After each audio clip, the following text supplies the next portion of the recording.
Welcome to Coffee Talks with Dan Norton and David Person. Dan, there's so many secrets. I think you know exactly what I'm talking about. And I didn't want to start the video this way, but I think I have no choice at this point because everyone knows what's going on. Before I share a couple of my secrets with you, Dan, I'd like to just hear a general answer from you about how you feel about secrets. Well, I don't love secrets. Sometimes they're necessary, but I try not to keep secrets where I don't have to, especially around Pokemon related things we've talked about before. I think all collectors and everyone involved in Pokemon, investors, players, everyone benefits when there are no secrets. The only people who benefit from secrets are people who are trying to make money off you. And again, sometimes it's necessary to keep secrets. Sometimes I'm asked to protect my sources on stuff. Sometimes I'm just asked not to tell anyone about anything. And I will if people ask me, but secrets, if you have the chance to not keep a secret for something like Pokemon, don't keep it. Get the information out there. So, Dan, this video needs to be much more about what's going on with me right now than you, and that's Yes, it never the does. case. But with that, but I still have to now ask a follow-up question because you've piqued my anger metric. Dan, how does it make you feel when you're keeping secrets from me? Because we both know you do that. I tend not to keep that many secrets. Did you say, wait, did you Dan, say you keep for some. you or You from keep you? some.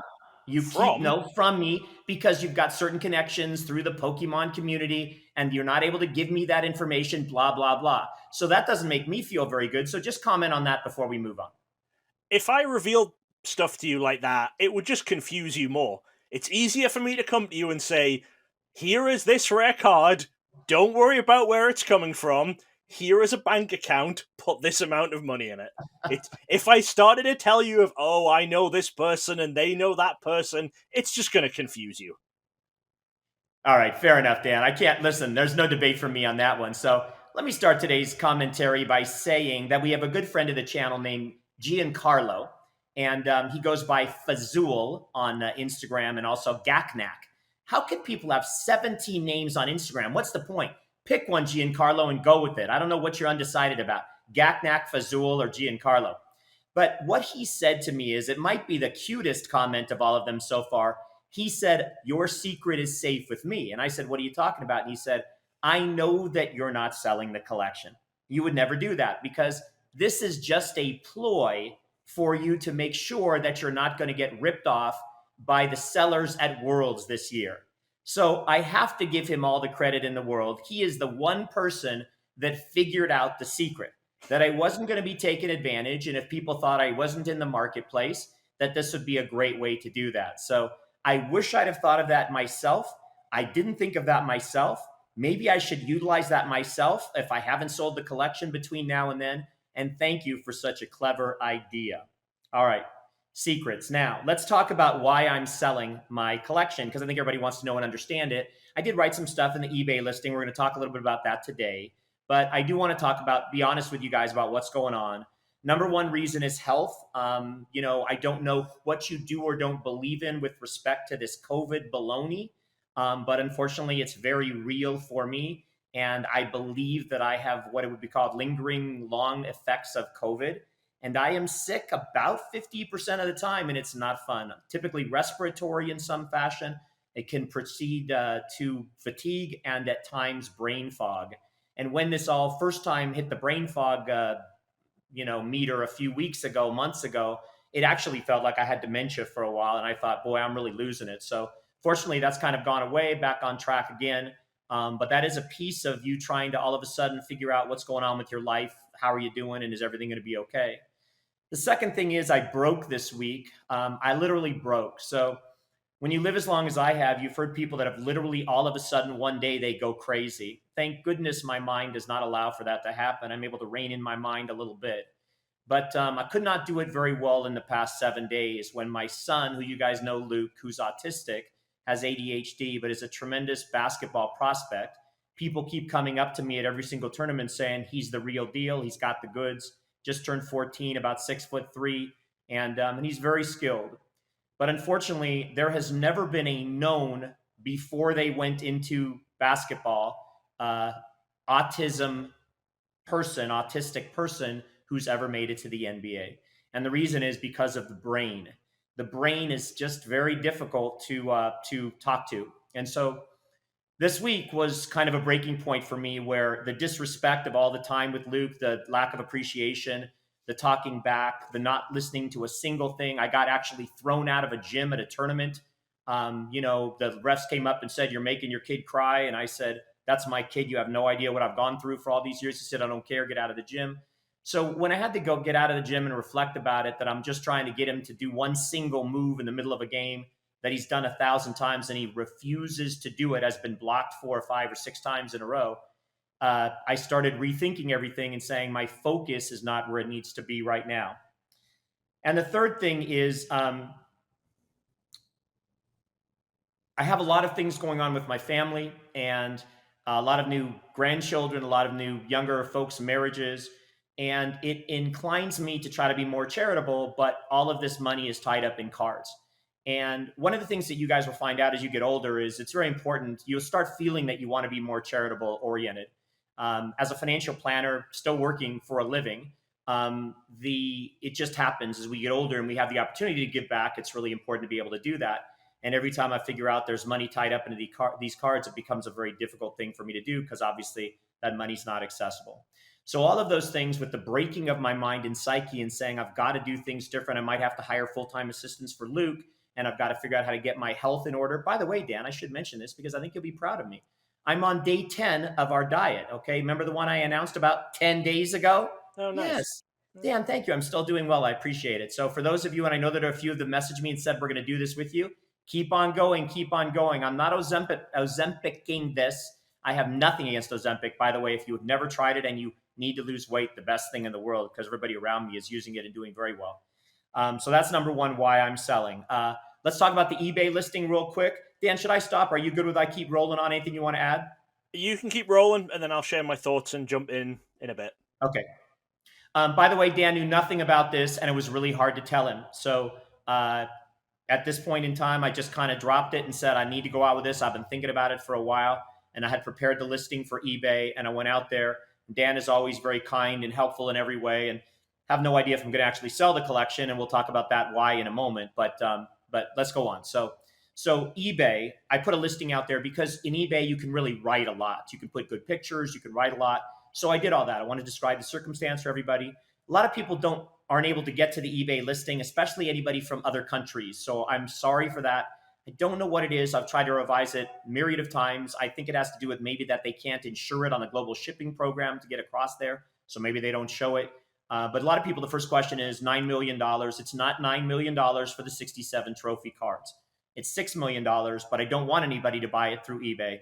I would ideally like them to buy it from somewhere else, just because it's a lesser level of complexity. But I can't stop anybody from buying from eBay. So I inflate, and then inside the thing, I say, let me know if you'd like to know my very best price. And then I put all the details of the transaction in there as well. Talking about authenticity, I took the time and effort to personally look through the cards and give them grades. So I put the requisite time and effort that you would hope for in somebody looking for a listing of that kind. The other thing that's in the eBay listing is a discussion of the fact that there's 2 more components to the collection. We're going to talk about those in a minute as well. This individual cards and the single sets. And the complete sets and the sealed material. So all of that's out there. The trophy cards as one little lot is something that no one will ever be able to own again together, is a very special segment. And so that's what I chose to lead with. Although it's mostly and vastly unaffordable for the majority of people, and I understand that quite well, I actually am not pricing like so many people on eBay, and especially some of the influencers we know that are absolutely out of their frickin' minds price. So the value of my trophy cards, guys, is if at the most conservative valuation, if you went to buy every single one and you could find them and they were in reasonable condition, would be about $4 million. But the reality is that's the most conservative assessment of all of them put together. If you get out past that to anything that's more realistic and buying actually on the markets, auctions, etc., you approach about 5 million. So the time and effort that I have put in, especially my good friend Dan has put in here, others around the world, dozens of people who've helped us do this. That's the premium of getting to the 6 million. It's a very reasonable price for 67 cards that will never be owned as one lot again. in the most prolific franchise, most valued franchise that's out there. But that isn't for me to say, that's for someone to figure out on their own. Interestingly, for those of you that understand the auction world, Heritage and Weiss and Golden, they have 20% premiums built into or more on a lot of their auction items. So, and that's for nothing. That's just for you using their site. This is actually for all of the work and years of effort to come up with cards that are clearly the most limited in all of the English language. Dan, do you want to comment at this point before I go on to the next step?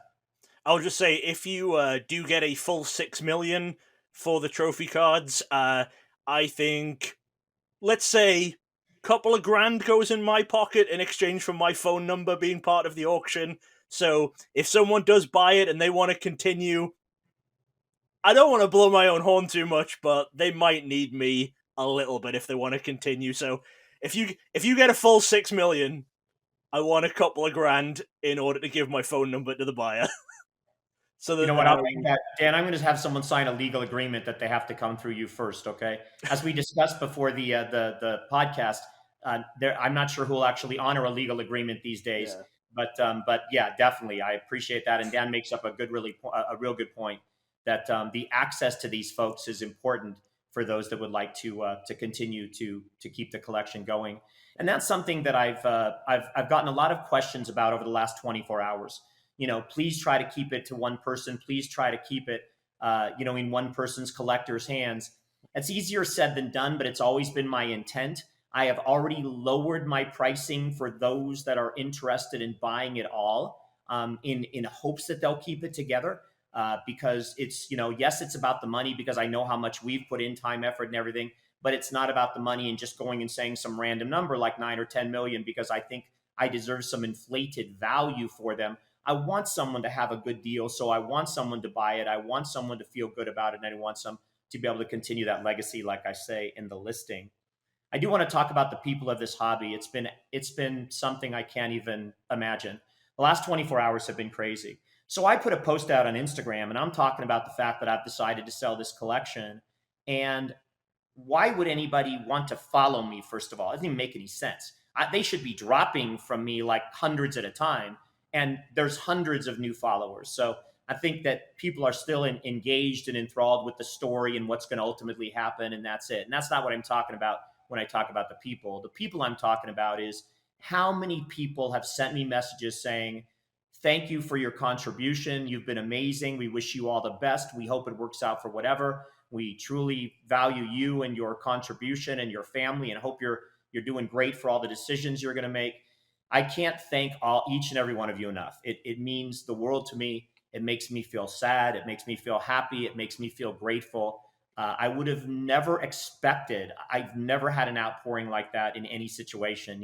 So many people are kind enough to follow, but to actually send me messages and say, we appreciate you. We wish you only the best. And every single one has been positive, except one I didn't understand about. I thought you were the dog. He might have been upset that I was doing it, because I thought to myself, I'm more like a cat lover, but every other message was perfect. Okay. So what do I wish, in lieu of being able to keep it forever? Number one, I sure wish it could go to one person, one institution, one group of partners. Wouldn't it be cool for them to keep it alive? I actually studied the possibility of trying to keep the collection and selling shares in it. But those of you that are more entrenched in the hobby will understand that it didn't work with the liquid marketplace situation that Logan Paul was involved in. That was only a single case. That really wasn't as diversified as this would have been. And as this franchise grows, these cards will do very well, especially based on what we have. But there's hundreds of thousands of startup costs and registered filing costs with the SEC and other government agencies. And so it doesn't make any sense with the reputation risk and all the rest of it to be able to do that. But I tried. I looked into it. I also have thought about the hopes of a group of people coming and saying, we will finally create this virtual museum with all of this stuff. and they can make it, whether or not it's an app or a game, like almost like a Pokemon Go, and navigating through the cards and the sets and the eras, and be able to find the different cards and look at them, and maybe you pay a fee to do that, because whether or not it's an app fee or an entry fee, like I wish there was folks that had the capital and the creativity to do something like that as well. It's a lot of money, and I don't know that there is. So I keep suggesting and thinking and hope that others will think outside the box. I'm not ready to let it go just to anybody, so I'm going to keep vetting and talking to folks and seeing who has real interest, and trying to make the best outcome for of course myself, but also for the hobby in general. If I'm able to do that, I just have to, you have to have choices, right? For those of you that may have sold a home before, you might have one buyer, you might have 5 bidders, that are coming in. And it's a lot different when you have a lot of choices. But when you don't have a lot of choices and you don't want to sit there forever, you have to start thinking about, taking something, because that's the only option you have. So I'm going to talk about the choices that have come now. I think you guys appreciate the transparency I bring to all this stuff. I think it's interesting to me. Hopefully it's interesting to you. Dan, I'm going to talk about that. Any other questions before I move on to what's happened so far in this situation? Well, I'll just share my thoughts on what we've talked about so far. Please.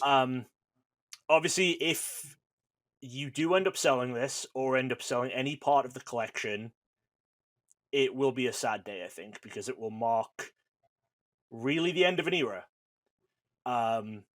I understand why you're doing it, and I also definitely understand why, if you're wanting to start selling some part of the collection, the trophy cards are the thing to sell. So, multiple reasons. So first off, I've been there at Worlds the last couple of years. I've been obviously dealing with people directly and being your go-between. And post-pandemic Worlds is such a different beast to pre-pandemic Worlds, in terms of some level of greed and some level of how much people will try and take advantage of you. You've just become known as the person who has to have all of these, and people are playing off that. The last year, I think we've said you paid over 100,000 for the number one. Recently, there was a number one, I don't know if it was last year's, but it was from the last couple of years. It sold through one of these auction houses, through like Fnatic or something, and it was at about 45 for a number one. And there are just people who are holding out, going, oh, well, we know David doesn't have his yet. We're gonna milk David for all we can. And, back in the day when a number one was about $4,000, and milking you for all you were worth meant getting 7,500 for it, in the grand scheme of things for you, that wasn't too much. An extra 3,500, especially when the rest of collecting Pokemon was way cheaper as well. That was something you could go, oh, well, they're milking me, but it is what it is.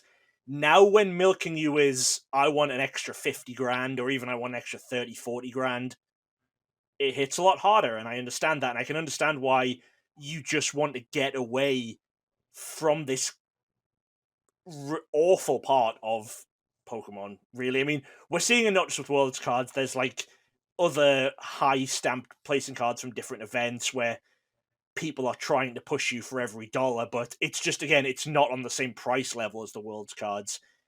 And honestly, if the Worlds cards do sell, if the trophies sell, if you get what you're wanting, if you get that 6 million, that 6 million would be enough to fund collecting everything else in English Pokemon for the rest of your life. Because the price of... Because I know what you spend during the year, because I spend most of it for you. And Worlds Weekend is so much further apart than any other time during the year, where I mean, I would estimate probably 75 to 80% of what you're paying to keep up to date with Pokemon is going on those 4 trophy cards every year, because everything else is so much lower. Other like full sets we're making deals on, random variants I'm always pushing here and there. We've got really good connections in Asia and stuff. When we're finding those cards, they're a lot cheaper. So for the financial side of it, selling those trophies could basically say, okay, I've sold those trophies and that's now my Pokemon money. Like, you don't have to put any additional money into Pokemon. You could still continue collecting and say, I'm going to get every other English card except the trophies. And I'm talking even, champion finalist stamped worlds cards. If you got 6 million for the trophies, that would be enough to keep you going. I mean, unless you manage to put out another 40 years or something, that money could keep you going. You would not have to put any other money. Dan, stop. Why did you laugh when you said unless you manage to put out another 40 years? What the hell is wrong with you? Because you just told me you think you're going to die tomorrow. 104? You might. Okay, well, if you get to 104, we'll do another podcast and I'll apologize to you. Okay, fine, thanks. So, but it does mean that I understand. Look, any money that you make, any money you're making through outside sources can go towards that. Your grandchildren, kids' weddings, all the other life stuff. It would basically just mean that your Pokemon spending is done because you now have the nest egg of money. If you just keep that money separate and say, okay, this money was already in Pokemon, so you can view it as I'm not spending any more on Pokemon. That's always a way to do it. I mean, personally, if I was in your shoes and I was having to sell off parts of the collection, that I would be starting with sealed. But that's a personal thing. I don't like sealed anywhere as much as I like single cards. So if I was you, I would be selling off, the booster boxes first as a collection. But that's just me. I will say, I think... Dan, you're not going to let me say anything else in this whole video, huh? Like, you're absolutely... Like, I'm not going to get another word in, huh? You're going to get another word. And last thing I was going to say is, I do think it's going to be difficult to find a buyer for this, because I think that obviously so many people are saying, keep it together. And that's the first thing in my head as well, is keep it together. But the reality is there is not that many people with the money to do this who would also want it all. Genuinely, I think if someone did buy it, I think they'd probably end up selling some stuff off. I could genuinely see someone buying it, keeping the 2004s because it's the very first one, probably the 2013s because it's the only half art year with a number 4, the 2014s is the first full art year, and the 2023s are the first full art year with the new arts. I can fully see someone viewing that as a complete collection of trophy cards, because it's every different art possibility. But that's where I'm at. I think, I want what's best for you, and but I do love seeing this collection continue. And I personally hope, before you add any of your other questions, I personally hope you don't sell the entire collection. If you sell the trophy cards, I kind of hope that that's all you sell, and that we can continue the work that we do to build master sets, to get you every other variant, to just do all of that interesting research, find these obscure cards, and just keep everything else other than trophy cards going. So that's where I'm at. That's what my hopes are. Anyway, back to your story. Okay. All right, good. So Dan digressed, and that's fine. I needed to, for those that are watching, and you guys are familiar with the kind of things we call interpretive services, right? So as you guys know, for example, the end of a boxing match and the fighter's Spanish descent, and so they need to translate for the crowd, right? And he's like to say, I'd like to thank everybody in the town. And then the person says, in Spanish what he said, and then they do it again. You see, Dan, you have to take some breaks, because the interpreter can't put it all in. They can't get it all in their mind. At some point, you just stop and you let something come in. And I'm 64 years old, or going to be very soon. And so I have to now go back and try to recall everything you said. What were you even thinking? Okay, don't talk, Dan. It's rhetorical. All right, let's talk about the trophies for a minute. So I appreciate everything Dan said. It makes a lot of sense. I really, the humility and the understanding and the friendship, and I get everything you said. So it makes a lot of sense. And I'm going to talk to everybody here as transparently as I can where I'm at in all of this. I will say I don't necessarily agree with Dan on the trophy situation, in the sense that Dan said, I think they'll keep this, this, and this. I've not priced the trophies for them to be broken apart. Everybody has come at me 100 times already. Would you please just sell me this one or two? No, I will not. I have done everything in my power to continue to maintain the legacy of them being together. And if the price is paid, I think it's a win-win, because I think that the people that would buy the trophies for this price would have an incentive to keep it together, because breaking it up, they wouldn't necessarily get back, exactly what they put in. But when Dan talks about, okay, hey, there was an auction or something, and this one sold at this, the relevance of that is not tremendously, powerful to me, because if you don't buy these all together, and this was something that Rusty said to me, a few weeks, a month ago, when I was just kind of secretly speaking with him about my thoughts and plans. And he said, David, you should list them all together. You'll get more money for them and you'll find a buyer more easily than just buying one or two, in the sense of more demand. And that's what I'm looking for. I'm not looking to sell one or two, because that defeats all of the years of trying to keep them together. So I know I've been it's convoluted here, but my point is, you would spend your life going from auction to auction, eBay listing to eBay listing, if you started today, even if you had 3 or 4 of these cards and wanted to build the 67 out, trying to put them together. It would not happen. Some of them won't come. You'll miss 1 or 2 if they do. And ultimately, this is a chance for someone who's got the financial resources and the love of the hobby in their heart to try to do this all in one fell swoop.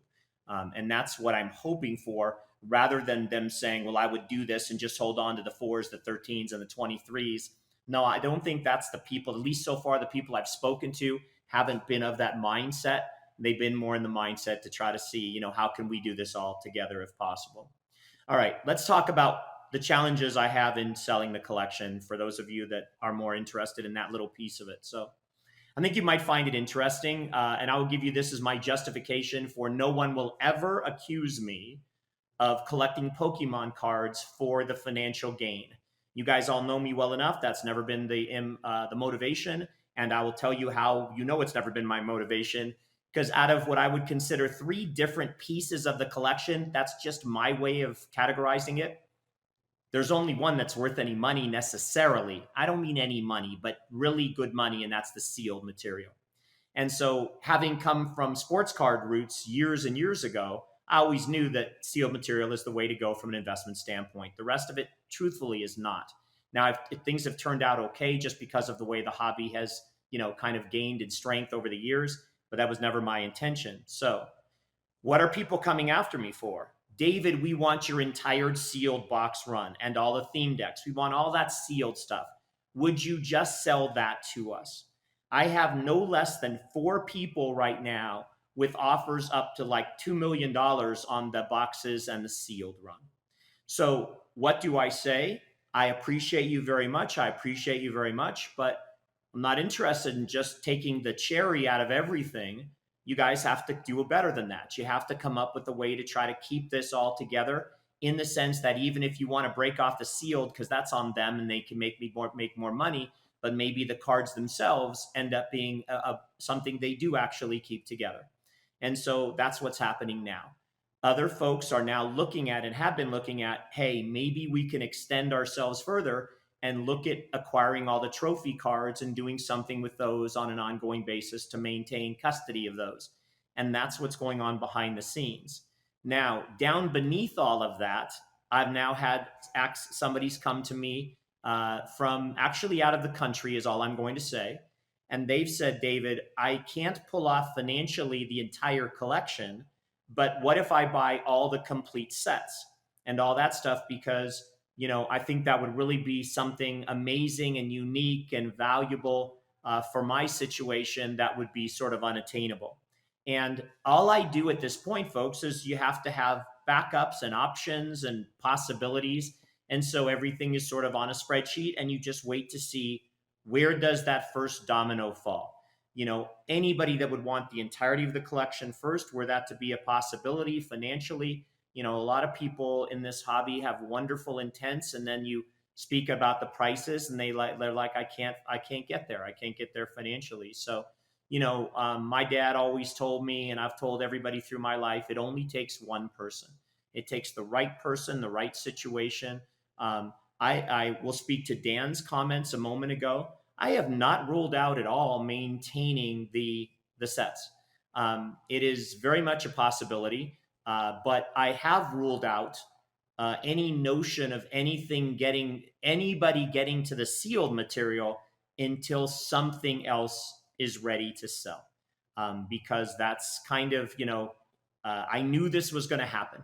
I knew this was going to happen, that everybody was going to want that. And so let people go and do a little bit of that legwork for me and see if they can help me find the right buyers for the other portions, or at least one of the other two portions, and we go from there. David, so it makes sense. What are the different portions again? Well, we have the entire sealed material stuff, which is all the booster boxes, the theme decks, the epic decks, the worlds decks, that kind of stuff. And then we have the 67 trophy cards. And then finally, everything else. So what is everything else? Well, it's certainly every set that's ever been issued in both first edition, unlimited edition, shadowless edition, UK print edition, red logo, Australian print editions, whatever it is, disco hollows, cosmos hollows for both base and fossil. It's every unique card, like the pre-release Raichu, the Doug Ferguson card, the Ishihara card, the Tropical Mega Battle set. It is the sample set, the FPO set. It's essentially, and of course, myriad of other things that I haven't mentioned, every single kind of thing you could buy that would fill a set or be a unique individual card you'd want to put out there. So there's tremendous time and value in all of that as well. And that's kind of what the categories are. I guess the last thing I'll say is, and then let Dan kind of wrap us up. I just wrote down what now? What now? I don't know. I don't know what now. All of this has been agonizing. I was working out today as I try to get myself a little better health, and it's always a good thing to do when you're trying to lose a few pounds, is do a little exercise too. But again, I don't have the lungs to do very much anymore. But the word identity came to my mind, and I thought to myself, what's my identity? Is my identity just the Pokemon cards or the hobby? Is it a problem if it is or isn't? I mean, certainly I have a lot more stuff in my life going on, but I want to make sure that this isn't just my identity, although I've loved every minute of it. And so I don't ever make a firm decision, just so you guys can learn a little bit from me. I have a lot of folks, I was talking to my daughter-in-law this week, and she said, we're not going to stay in Vegas long, like we thought we were very long. And I go, why? Well, because, our son, who's 8 months old, there's too much exposure to bad things. I'm sorry, what? Your son is 8 months old? Yeah, in the drought is too much, and the lake's going to run out of water. Okay. Like what I'm trying to get at here, folks, is if you just anticipate every problem and you run in fear of it and all the rest of it, she's got to do whatever they're going to do and knock themselves out. And all I want is for them to be happy. But you should make your decisions based on the best information you have at the time. You shouldn't just create challenges. You should address challenges. And you should take the time and effort to figure out what are all these different possibilities, being creative, et cetera. So right now, as I said to Dan before the podcast, I'm just waiting. We're just going to see. There are definitely several people who are very motivated for at least a portion of the collection, and one that wants it all at the moment. Does that mean anything? No, and he knows it. He knows that he's doing the best he can, and if he can put it together, great, but things get in the way all the time. So it's a tremendous obligation, and if it doesn't sell, we continue to move forward and see what happens in the future. But don't shut down possibilities. Don't bury your head in the sand and say, well, this is what I'm doing and that's it. Have an open mind to everything. Have an open mind to ideas. The person said, maybe I need to do all of this and then come up with a bit of a payment plan. Maybe that's a possibility. I don't know. But I will just sum up by saying, I have tried to be the torchbearer to the best of my ability. I will continue to do that through whatever time I have left. If that's a month, 2 months, 5 years, or contrary to what Dan said, I can't cuss on this podcast, but 45 years, 40 years. Dan's killing me off before I'm even 100. How dare you? You disgust me. And please keep reaching out with ideas or thoughts, or anybody that's already put. A lot of you folks have referred me forward to other people. Some of those conversations have been deepening. So I can't thank you enough for just the exposure and for listening to my story. Dan? Yeah, I think it's worth saying, until something happens with a sale, we're not stopping. No. You know, we're continuing. I bought you a handful of variants this week. I actually just ordered those, the staff promos that were cancelled because of COVID, and Europe got them released. I just ordered you the Evolving Skies set. So, out of the staff promos that were cancelled during COVID, of all the ones that got official releases in Europe, you're now going to be at 15 out of 16. I'm just waiting on a Gengar popping up for a reasonable price. So there's other gaps. I bought a bunch of prize pack cards for you at the card show last weekend. We're still going. We're still trying to make sure we plug in all these gaps where they exist.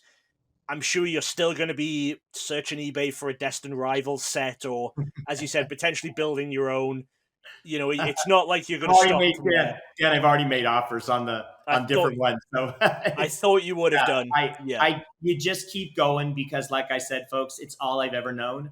We've been doing it for 20 some years, and we'll keep doing it until I don't do it anymore. So you're 100% right, Dan. Even though I know that entire diatribe was just to make sure you get reimbursed and not ripped off by me. But that's all good too. I know I'll get reimbursed. So you know where I live.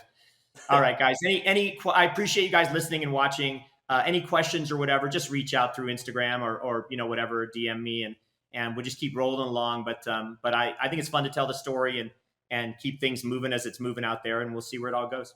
Yeah, and maybe like tomorrow or something when we next record, we'll maybe talk about the card show and stuff that I did. We'll get a bit more on track. This one just needed to address what everyone had the questions about. So yeah, all right. Well, I say if you have any more questions, comment them, message David.